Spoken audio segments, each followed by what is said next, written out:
Hi, my name is Patrick Agents. I'm a graduate assistant for the Transnational NGO Initiative, and I'm here today with Ramesh Singh, former CEO of ActionAid and now a fellow at Harvard University. Mr. Singh, thank you so much for coming in. This interview is going to be big help to students and faculty alike.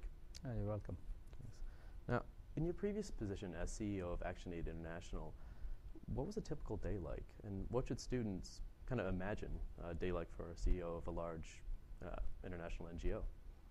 Well, first of all, the International Chief Executive's day is like 24 hours because of the time differences, you know. So you cover between Rio de Janeiro office and Brazil, all the way to Bangkok and Beijing. So I think it's a sort of fairly expansive day, but and when I'm not traveling and when I'm not in a different time zone and in my office, the day begins as always with trying to sort out the mails that piles up from different time zones during the night, and just sort of prioritize and clear what can be cleared and distribute, but then get on with the sort of list of things that I would have made for the week or and the day. A day would always involve talking to one of my senior managers. As the chief executive, my team was dispersed, and the International Secretariat of ActionAid was multi-located in 6 different regional offices. That meant that I needed to connect them more electronically. Yes, and invariably there will be something which relates to the board, because I always consider that I had to allocate a certain part of my day and time, particularly to, if you like, manage upward or look at the governance issues.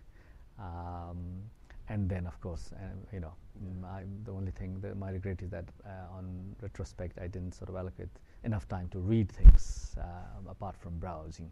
Yeah. Well, this sounds like an incredibly busy job. But what kind of skills and abilities or perspectives have you gained in the last, throughout your career, that you think that students should try and develop? I think I always say that the first thing which has been of use for me right through were the experience that I gained in the early part of my career, and they were all hard work. They were actually dirting your boots and getting into the villages and inside the rice field, talking to the farmers, learning about what poverty was.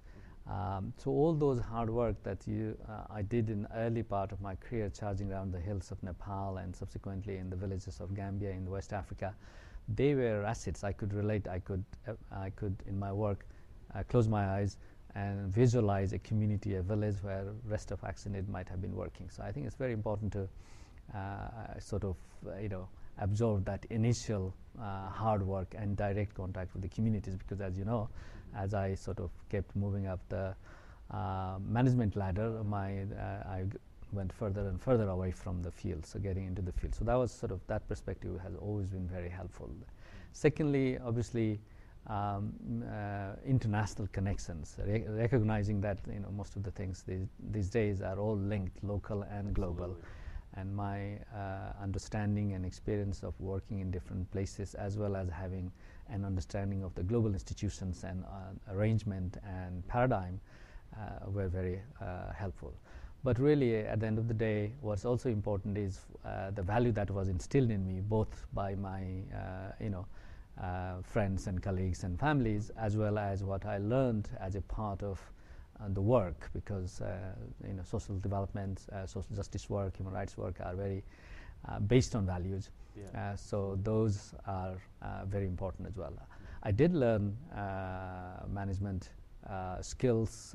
I come from a technical background, so I actually had to learn the hard way by doing and by various trainings. And once you start getting into the management, you have to have certain management skills related to managing resources, managing people, relationships, and such.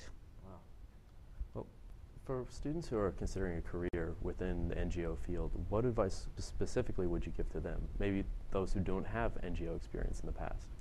Well, first, my advice will be to consider that it's an exciting job. I think there's a lot of satisfaction. I mean, you'll be paid reasonably well.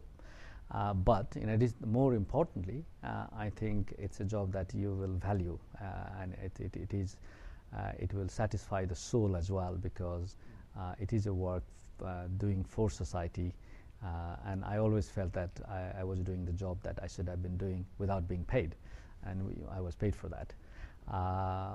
So that's the first thing, to sort of recognize that. The second is obviously when you're entering, I just try and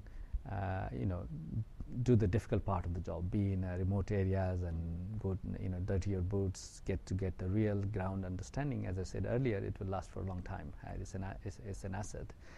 Obviously, there's a huge amount of competition. So I think you'll have to balance the learning and earning sequence in the early career. But I think there is plenty to do, and there will be lots of people looking for really good, energetic, and really enthusiastic people to go out there and make a difference. Excellent. Well, thank you so much for coming in today. Really appreciate it. My pleasure. Good to be here.